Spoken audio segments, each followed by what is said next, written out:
Hello and welcome to the 5-stage Club Day event for the Apollo IE. Please join me as I earn this car. I'll be doing this one just with the minimum upgrades, and so I'm only going to upgrade when it asks me to. Although you could do this differently if you wanted to.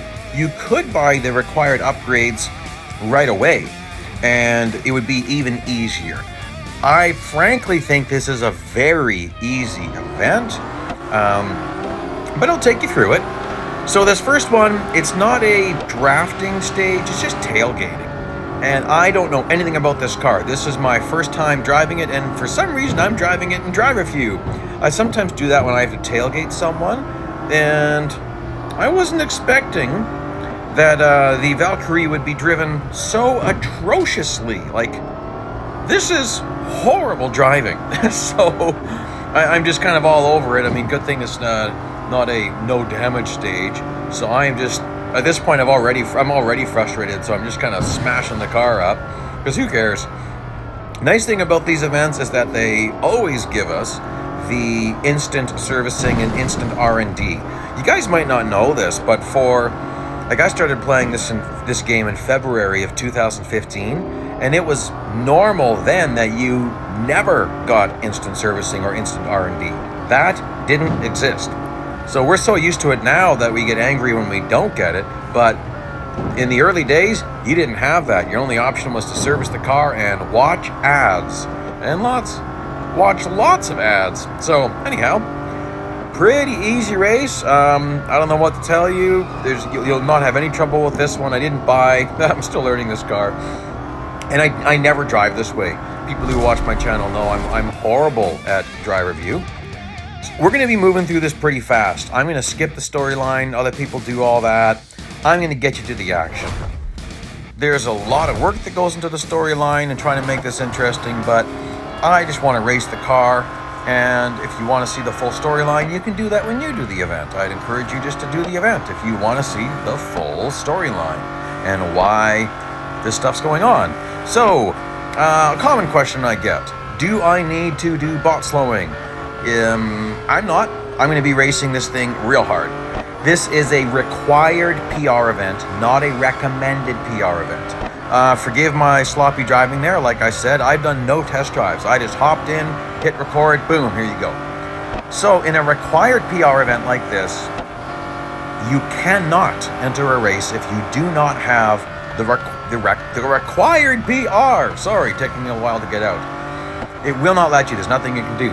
I've been asked quite a lot lately how I can enter races without the required PR, and that's people who are mixing up the videos. So the Bugatti Bolide event, that was recommended PR. It says so right in the video. So you can see that, like in the first 10 seconds of all of my videos, you'll see in the left-hand corner of a shot of the entering the stage, it'll actually have the words recommended PR.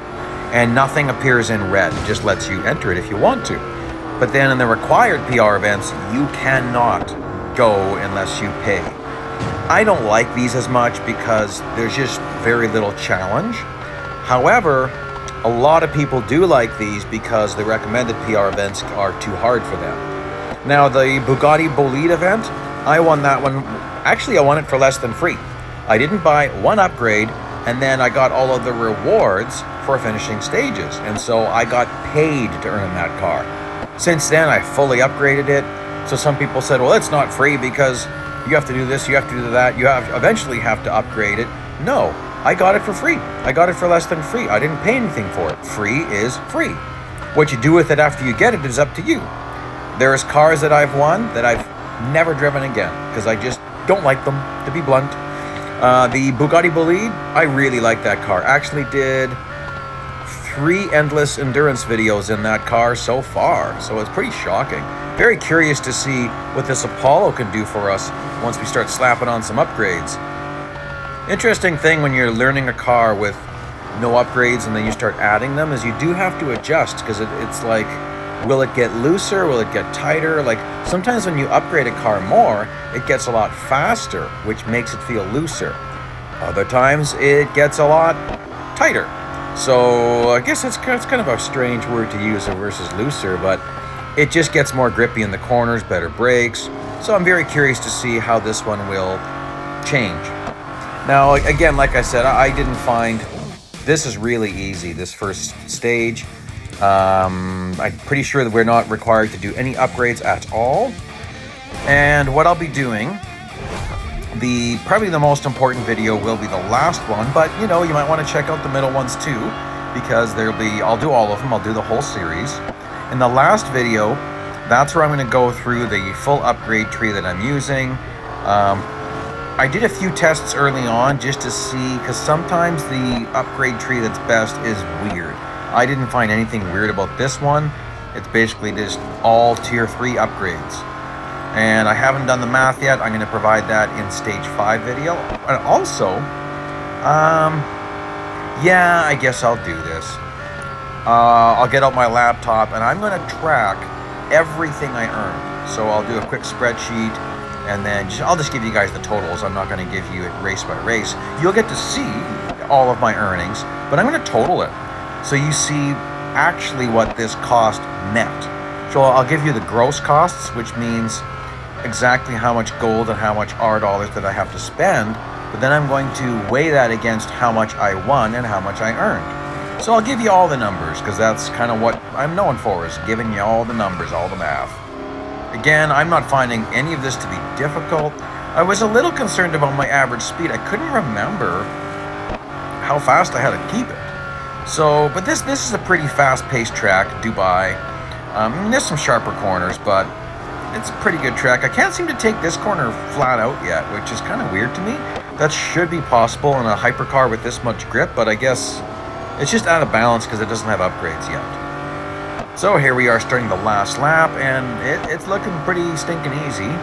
And I'm liking the car so far. Kind of was expecting it to be a little more grippy, but again, I'm not used to it yet. So I haven't optimized my braking points. I'm just kind of guessing. And there's a lot of trial and error.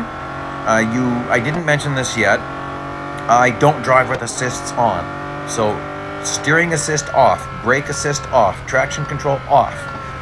Tilt B controls, you can tell that because you can see a brake pedal and a gas pedal. And then my steering sensitivity, I have it on 2. That's my default setting for the majority of cars in this game. I've used everything from 0 to 10. When I first went to no assist driving, I was using sensitivity sensitivity 10 when I started. And I slowly went down to 2, just kind of it felt better to do it. And I found that the lower I went, the more speed I could hold in the corners because the steering isn't so twitchy.